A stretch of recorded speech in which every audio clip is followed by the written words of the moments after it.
everybody, how's it going? It's Jamie, the crafty DIY guy. I am super excited for today's video. I know I normally give you a good intro and all that kind of jazz, but you know what? We're just gonna jump right into the project because once again, this is an extra special video coming up for you, so stay tuned.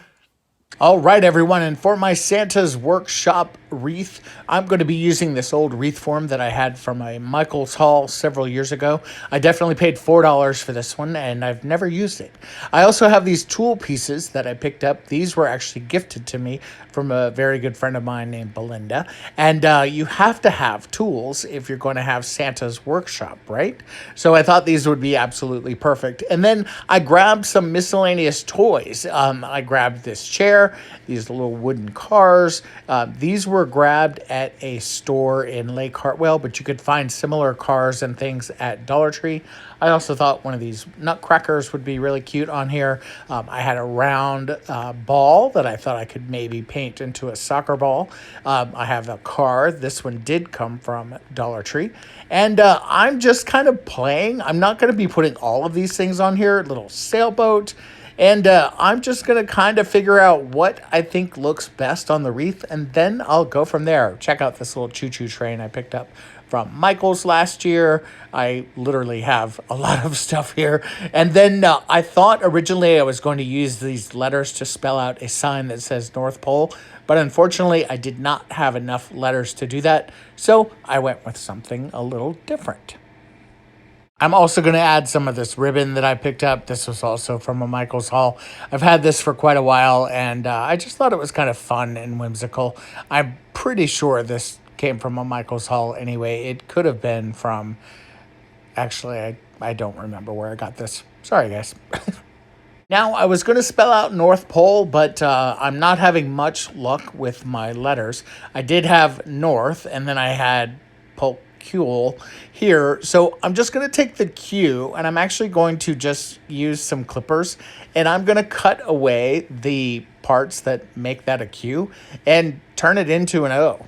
And then I'm going to be using these shims to kind of work as my sign holder.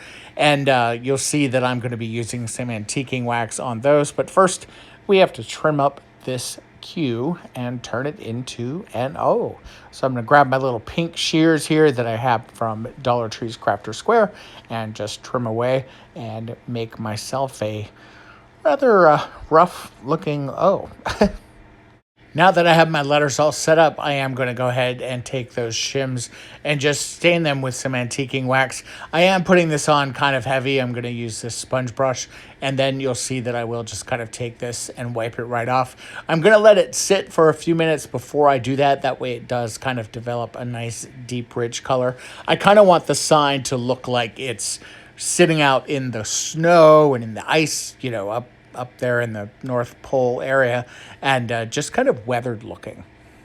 The next thing I'm going to do is paint my letters, but I'll give you a little bit of a tip here. So I'm going to take my Shore Bonder glue gun here, and I'm just going to add one small dot of glue and put down each one of those letters. And the reason why I'm doing that is because it will hold those letters in place so I can paint them. And I'm going to be painting them with my red chalk paint, and as you can see, they are not moving at all. This is a great trick. The really big tip here is to just use a very tiny bit of glue, and you'll be able to just pluck those off right away once they dry. Once my letters are dried, I just went ahead and glued them on top of the shims and set up my sign for the North Pole. And now it was time for this little elf to start working on the toys. I painted my little sports car blue. I freshened up that little choo-choo train. I assembled this little birdhouse, but then cut it in half and turned it into a little dollhouse. A wood block turned into a present. The perfect little pink chair. And then I wanted to work on Santa's tools. For these tools, I went ahead and painted the handles with my antiquing wax. And then for the kind of metal part, or the part that would typically be metal, I did go ahead and use a silver metallic paint on those.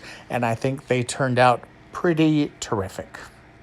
Now it was time to go ahead and start assembling everything. The first thing I was going to do is take my ribbon and cut that into strips. I decided to go ahead and use this one instead of that burgundy one.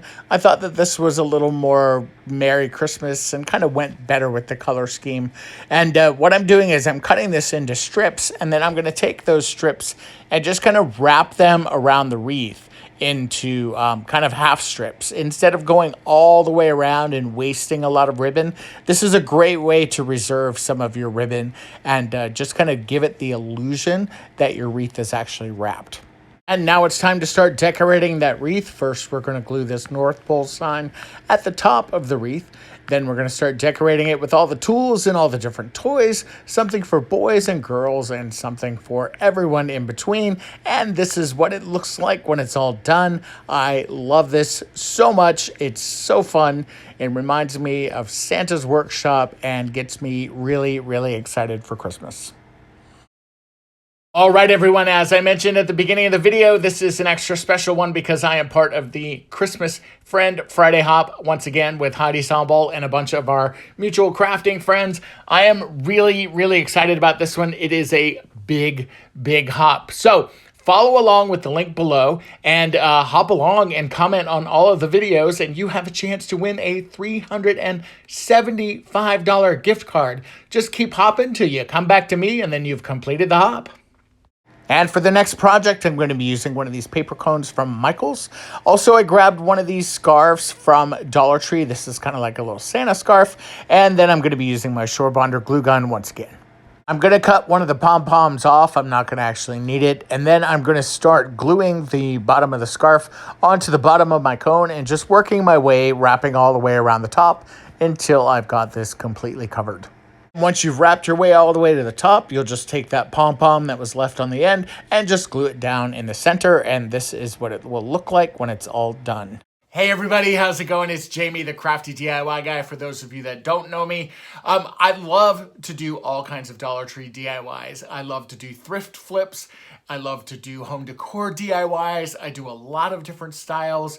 I also love to shop. I actually really love to shop.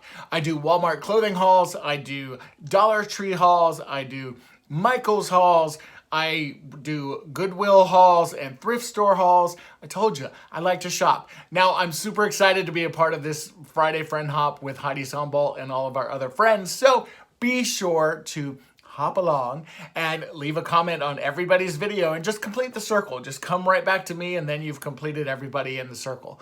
Also, a big thank you to, of course, all of my long-term subscribers. You know, I call you guys my OGs and my friends. I truly appreciate all of you being here. If you are brand new to the channel, I hope you'll stick around and become a new subscriber. If YouTube happened to recommend this video, then cool for YouTube. Thank you, YouTube. All right, guys, next project. And then remember, follow the link in the description box below so you can hop to the next video. For my next project, we're going to be using two Dollar Tree frames. These are 4x6 frames that are clear and see-through. I love these and thought that they were perfectly simple. I also love these ornaments that were blingy and very large, and I thought that they could be super cool to make something fun with them. Now, that little clip on the back of each one of those, I'm just going to twist that off. This kind of poinsettia looking one did have this clip on it. It just twisted right off with no problem. The other one was an ornament, so you didn't have to worry about that on the back. You're going to get your frames ready for painting by taking out the glass. These frames have these little tabs on the back. All you have to do is kind of fold them out of the way, and then that glass pops out pretty easily. That paper that's in the middle, it will stick to the glass, and you could use a razor blade and scrape it off. You'll see that I didn't even bother because the ornaments are going to cover it up, so it's not going to matter anyway. I took my frames outside and gave them 2 coats of this kind of metallic gold paint. It's kind of an antique gold, which I liked. If I would have had a brighter gold, I probably would have liked to use that instead.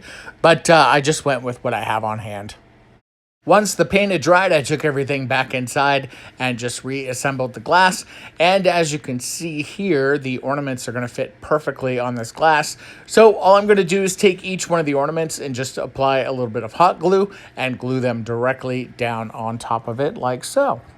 And you have some perfect little Christmas decor that you could decorate with a hallway or in a bathroom or use just about anywhere in your home. Next project is a wreath, but it's going to be a little bit different. I'm going to be using one of these wire forms that I had left over from a previous project. I believe this is actually from one of the 3D wreath forms. Also, if you've seen these ornaments that they sell at Dollar Tree, what's really cool about them is that they are LED. They have lights in them, but they are also made of plastic. So if you take your wood burning tool, you can actually burn a hole in the side of them, and it doesn't even affect the lights, which is definitely super cool.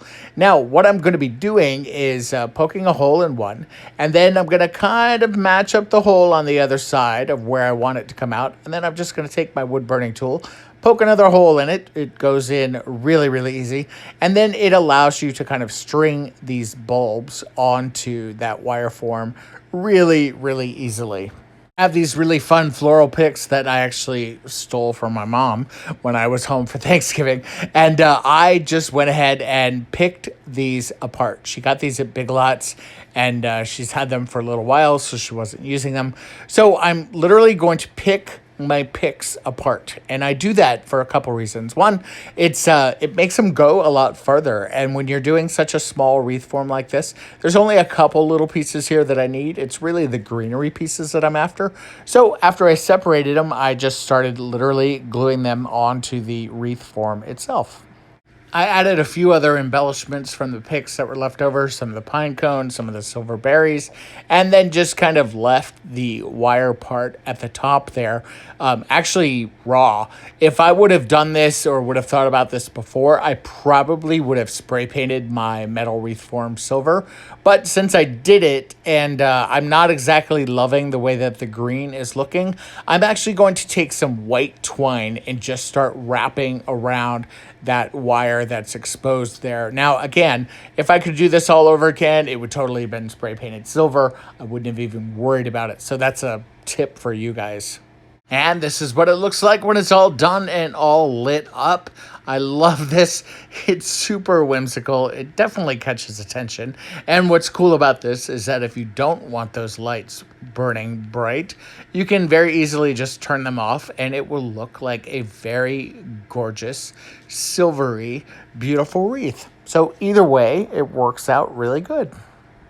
Hey everyone, thank you so much for watching. I hope you enjoyed the video. Be sure to follow the link below to hop on to the next video. Thanks so much. Bye-bye.